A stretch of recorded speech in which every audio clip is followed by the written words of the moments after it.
live from the O'Hara Construction Studio in downtown Jackson. It's the Bart Hawley Show. I'm David Rice, inviting you to join Bart and his guests. From the Parnell Correctional Facility in the Michigan Department of Corrections, Warden Noah Nagy with Grievance Coordinator Tim Ryder. Celebrating 75 years of the Jackson Symphony Orchestra, Director of Music Matt Aubin with JSO After Party sponsor from Raymond, Dave Page. Executive Director of My Place, Tammy Dindoffer, and from the Jackson Interfaith Shelter, Director of Shelter Services, Adelie Schwartz. Entertainment Correspondent Mike Mara. And Western High School students for the production of Little Shop of Horrors, Jonathan Toyer and May Cummings. And now, here's Bart. Thank you so much, David Rice. Good afternoon, everyone, and welcome. Great to have you with us today on a pretty nice but windy Easter Monday. Happy Easter Monday. I hope everyone had a wonderful Easter. Today, the 21st of April, and we are at 64 degrees right now. And for the rest of the afternoon, we'll probably be dropping in temperature. We're at the predicted high of the day. And winds are, right now, 23 miles out of the south-southwest and gusting up to 38 miles an hour. An hour ago, Jackson County Reynolds Field had recorded gusts of 44 miles an hour this morning. It will continue to be breezy this afternoon. Tonight, cloudy, 39. Tomorrow, beautiful, sunny, high of 67, and the winds will be in the single digits for speed. Wednesday, a chance of showers, a high of 73. On Thursday, mostly sunny and a high of 77. And Friday, showers in the forecast, 75 for our high. And for the weekend, temperatures back to the low 60s for daytime highs. And there you have it. Today's weather presented by Kelly Express. Springtime at Kelly Express means time to get the car cleaned up, washed. Kelly Express has convenient car washes on Weatherwax, County Farm Road, and Grass Lake. And while you're there, get some snacks to have in the car, like combos, 2 for $5 in assorted flavors. The one bar, 2 for $5, and Tootsie and Charms peg bags, 2 for $5 at Kelly Express. Quality service, great staff, convenient location at Kelly. Let's look outside. We've got Skycam looking west, and it's holding its own in the wind. It doesn't, I mean, you don't really see how windy it is, but nobody's flying around. No plastic bags. Today is the, what is it today? 21st. April. The 21st. Already. Man, April, can you believe it? Late Easter this year, so I think it's later than, I can't believe it. Today is Patriots Day, and they celebrate this primarily in Boston, and they do it with, everybody has the day off, and they have the Boston Marathon. It's the world's oldest and most prestigious annual marathon, and this year they are celebrating the 250th anniversary of the Revolutionary War. Easter Monday, today, it's also National Egg Salad Sandwich Day, making salad out of your eggs from yesterday. Interesting, you know, with the rise in egg prices, people were actually, guess what they were coloring instead of eggs this year in the United States, Brandon? Rocks. Potatoes. Oh, okay. Yes, true story. It is Dingus Day. Dingus. Brendan, do you know what a dingus is? It's a wild animal in Australia. No, that's a dingo. Oh. A dingo, it's a word in Polish, and it's Dingus Day. In Poland, they're celebrating this. In Poland, also in the Ukraine, and in Polish communities in the United States. It's a big deal in Buffalo and in Cleveland and some parts of Indiana. They actually celebrate it. And this is what happens. Males throw water on females and gently hit them with pussy willow branches. True story. That's what happens. The males climb on the roof of buildings and hit a tin pan to announce which girls will be soaked.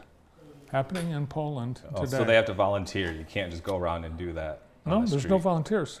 No? You can just randomly just pick people whether they want you to You pick or who not. you want. In fact, Okay. they often sneak into homes and pour water on females while they are still in bed. Huh. Sometimes the girls are then taken to a nearby pond or river and thrown in.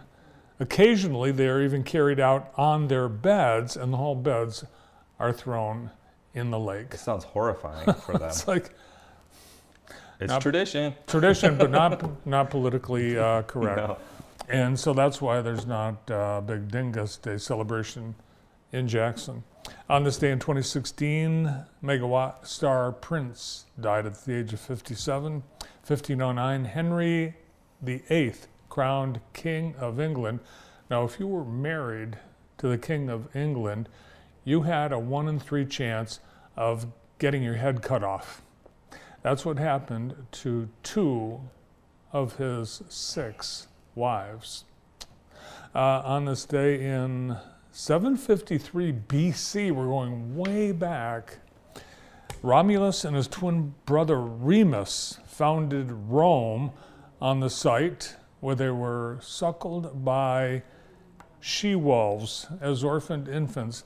Now, today, for some reason, all our historical items sound like they're fake, but they're all real. Yeah, isn't that amazing? Yeah. On this day in 1967, closer to home, here in Michigan, GM celebrated the manufacture of its 100 millionth American-made car. At the time, GM was the world's largest automaker. Brandon, can you name this GM model that was the 100 millionth GM car? Is that a Cadillac, or is a Cadillac not a GM? Well, the giveaway would be the Chevrolet written on the grill. Yeah, I saw the Chevy. Yeah. Caprice. Oh, Chevy Caprice. Chevy Caprice. Don't you wish It's a you big had car. that? I mean, wouldn't that be a cool car to have Yeah. right now? Yeah, it's up in Flint at the Sloan Museum right now. I like the blue interior. That's nice. It's sweet. It's a sweet Yeah. ride. Big boat. Mm-hmm. Is the Chevrolet Caprice. The world's largest automaker right now is not in the United I was States. saying not Chevy. I see Brandon furiously asking Google. That's not what I'm doing, but It's Toyota. Toyota Mhm. number 1. Yeah, Really? number 1. Okay, I didn't Number expect it to be 2? Toyota. Number 2, Is it Ford? Volkswagen. Volkswagen? Mm-hmm. On this day in 1973, Tony Orlando and Don's tie a yellow ribbon around the old oak tree, hit the top of the charts, and they stayed there for weeks and weeks and weeks. And we, tie a ribbon. We tied the ribbon around with the hostages, the Iran hostages. We all tied ribbons around trees, yellow ribbons, and then during the pandemic, we tied yellow ribbons when people went away to work and Yeah. like New York. But what it actually meant at this time in this song, this song was sung from the perspective of a man who was sent away to prison for 3 years and was wondering if his love would still love him when he got out of the clink. And on this day in 1904, Ty Cobb made his professional debut for the Augusta Tourists in the South Atlanta League. Now on to Today in the J, brought to you by Experience Jackson, going on right now at Jackson College. We have Veteran Resource Fair going until 3 o'clock this afternoon. Come on out and see all the opportunities and resources available to veterans. Veterans, please take advantage of this. There are going to be light refreshments, plus featured vendors are Veterans Service Officers, National Guard, Ann Arbor VA, Community-Based Suicide Prevention, BHS Vital, Jackson County Military Coalition, and more. Michigan Department of Corrections has their campus visit. They do this every Monday at JC, and it goes until 2 o'clock, and that's happening in the Potter Center Dining Commons. And looking ahead to tomorrow, Vocal Dimension at Northwest High School will debut a nationally recognized work at a world premiere concert at 7 o'clock. It's free, all are welcome, and we have more details on Today in the J on our homepage. And that's it, Today in the J, presented by Experience Jackson. One thing coming up later this week, Jackson residents looking to get legal assistance have an upcoming opportunity. The City of Jackson Human Relations Commission is hosting a legal services resource fair on Saturday from 9 a.m. to 1 p.m. at the American One Event Center. The resource fair will feature vendors, speakers, and a panel. Judge Robert Gackey, Attorney George Lyons, Michigan Legal Help, Jackson Legal Aid, Southeastern Michigan Dispute Resolution, and Next Steps Law Firm all participating in the event. It's free. You have legal questions, come by and ask the judge or the attorneys. We had a, I think, lovely weekend weather-wise for Easter. It rained early on Saturday, and because of that, the Jackson College Easter egg hunt was moved indoors. They weren't able to, it was going to be muddy. It'd be a mess. Didn't want that. And they couldn't anchor the inflatables into the wet ground. So they decided that let's do it indoors, and it worked out fine. Huge turnout. Hundreds of families came to gather eggs, trick or treat style, and get photos with the Easter Bunny. Mm-hmm. And there were games and face painting and tons of candy. Kids cleaned up. It's a big bag. Huge bag. Jackson College, oh, they do it up, and they do it big. They did, yeah. Yes, they buy candy-filled eggs from an organization that helps the disabled, and they are the ones that do all the egg filling and prepare all the surprises and treats for Jackson College. Thanks to Jackson College for putting on this great event. I think this was the 9th annual, and it gets bigger and better every year. Late last week, JTV Sports brought you a doubleheader, college basketball. St. Clair County Community College came to Jackson College to play the Jets for 2 games. JTV Sports aired the doubleheader, and if you missed it, well, here are a few of the highlights. Will he attack?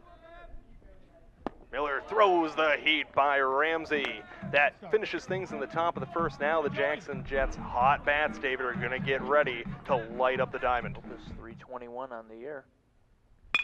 That one, hard grounder. Will it get by the diving second baseman? It eats him up. He recovers and makes the out at first, but the run will score. So that one's going to go as a sacrifice grounder and a run score. Jackson freshman has to go out and shag the balls that go out into the left field and right field corners. Swinging strike 3 there, and that is their 3rd out. Miller so far commanding the mound. That one hit deep out to left field. Montgomery can't track it down. It's over his head. He's going to run all the way to the track. That should score a run for the Skippers. Here he comes, rounding third. It's going to be a play at the plate. He dives in uncontested. Skippers tie things up after the Beltnick double. That one ripped barrel to the bat. It takes a weird hop off the grass. Right fielder able to corral it. It'll be a play at the plate again. Again uncontested. Skippers get another run across with Ramsey's RBI. Good play by Madison out there in right field, though, to corral that weird bounce. That one barreled. It's going back. Montgomery's on his horse. He's at the fence. No chance. That one is out of here for the Skippers. Flowers going to get to skip around the bases here as he Rifled one out of left field, well over Montgomery's head, and just like that, the Skippers break things open and lead 4-1. Well, this We saw here the first time we broadcast live Jackson Jets baseball. Hard grounder gets past the first baseman. That will score 2 Jets, if not more. Here comes the first run. The ball dies in the grass. It's an errant throw in. 2 Jets across the plate off Grindy's bat. And now they only trail by 2. Anything hit remotely hard. Just like that. Will that drop in play? Right fielder ranging over. It does. It drops in play. That will score 1 run. Quick rifled into third. Keeps both Jets at first and second, but Kopis adds another RBI to his resume, and now the Jets only trail by 1. Here we go. Sends it in. Montgomery's going to dribble it up center. Handled by a shortstop. They get the force at second, and that'll conclude things in the 5th. The Jets rally stops a run short. Great diving hit. Gets past the second baseman. That's going to plate 1 run. Here he comes, streaking around third. He's in safe. The first baseman didn't know what to do with it as Bowers capitalizes and moves into scoring position himself. Not only the hit, the 2 RBIs, but the base running wherewithal to get to second base. Well, Bowers showing why he's our spotlight player to watch. Again, just past the glove, letting both those runners score. 2. Leon fires another one in. That one is hooked out to left field. Will it drop? No, it gets past the head of the diving left fielder. It's going to score 1. Kopis thinks about 3 and thinks better of it. Stops with a 2-bagger RBI, his 3rd RBI on the day, and he smoked Taylor out there in left field. Leon kicks, fires. That one hit. It's going to be short out to right field. Center fielder ranging in on it, but it'll be the second baseman who calls him off and makes the play. Regis makes it. Jets come back. They now lead by 2, heading into the final inning of play right around the bend on JTV. That one ripped. It's going to find the gap. It might play to Skipper. Here comes Montgomery. He'll be too late, but they're going to try to get it to third. They might have him dead to rights. Oh, they had him, but he drops the ball. Bowers cannot squeeze it at third. They had him. And Streams fires looking for the strikeout. It's batted back up the middle. Center fielder racing forward. He makes the catch, but the run will come across for the Skippers. They tie things up here at 7. But that diving web gem of a catch by Owen Zimmerman out there in center saves it. Go ahead. No, what? We have a double play. They're saying the third baseman he left the early. bag early. That's it. So, here, okay, they check him. Throw it in. That one could do it. Will it drop in front of the right fielder? It does. It gets by him. He can't find the ball. Here comes Rashad Franklin streaking around third base. It'll be a play at the plate to decide the game. Rashad Franklin is in there standing up. And the Jackson Jets walk things off in the bottom of the 7th. They will win by 1 off the amazing feat of the speedy Rashad Franklin and the bat of Noah Atherholt. Great way. Grindy barrels that one up, yanks it to right field. Right fielder playing so far back, it takes him forever to come onto the ball. That'll easily score the man in scoring position, and the Jets are on the board first. I think every pickoff should count for a pitch attempt, as Bowers puts one back up the middle. The shortstop gloves it. There's one, and can't get it. So 1 out, but a run does come across the plate to score, so Bowers will be credited with the RBI. I won't spoil it, but you definitely... Oh, they get the runner in a pickle. But Franklin looks like he's going to go home. It was a designed play, and they get the run, and the runner is safe at second. That worked to perfection for the Jets. An absolute disaster for the Skippers. If Franklin came home there. And as flies it in, that's a foul tip, strike 3. It hit the bat, found the catcher's mitt, and that ends things here in the 4th. Grounds it now to second base. Easily tosses over to first for the final out in the top of the 5th. The Jets maintain their 3-run lead, and no damage done. 2-1 count. He might get a ribby right here. And it eats up the shortstop. Fielding errors continue to plague St. Clair. That plates 1. That plates 2. Jets across the board. Burkhart gets 2 RBIs on a base hit. The Jets extend their lead, now leading by 5. Situation. Runner goes, and again, they fake out the skippers.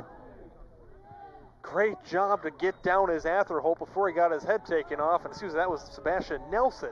Nelson, good job to slide down as the catcher is ranging over to try to make only 2 outs though, so Skipper is very close to getting out of this thing. But just again, the shortstop makes the poor decision, but he goes back to second.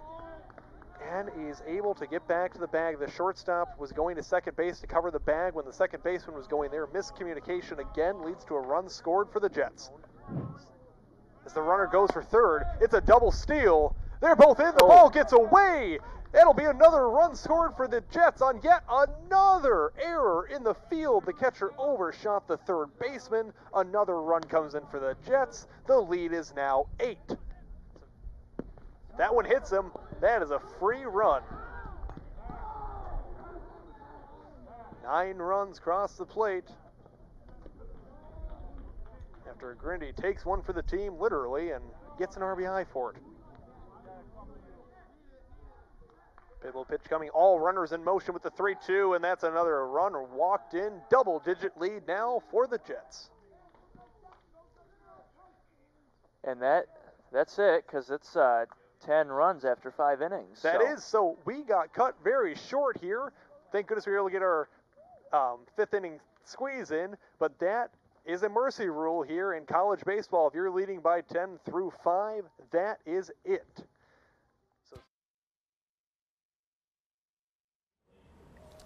We'll be bringing you more exciting baseball this spring sports season, high school and college, right here on JTV. We'd like to salute our sponsor of the day today, and that is the Sam Bernstein Law Firm. Thanks to Sam and Mark and Beth and their entire team, now in beautiful new offices. Congratulate them on their move and their expansion, and thank them for supporting our community and JTV. Great lineup of guests in the show today. We have first up from Parnell Correctional Facility and Michigan Department of Corrections, Noah Nagy and Tim Ryder. Noah is the warden and Tim is the grievance coordinator. We're celebrating the 75th Diamond Anniversary of the Jackson Symphony Orchestra. They've got a big event coming up this Saturday, and Director of Music Matt Aubin will be here, along with Dave Page from Raymond. Dave and Raymond sponsoring the event on Saturday. We will be previewing the Empty Bowls fundraiser with Tammy Dindoffer from My Place and Adelaide Schwartz from the Interfaith Shelter. Mike Morrow will be here, our entertainment correspondent from JC, and we'll preview the Western High School drama production of Little Shop of Horrors with Jonathan Toyer and May Cummings, 2 of the cast, joining us here today on JTV. Great to have you joining us. Thank you so much. And we get things started in just a couple of moments.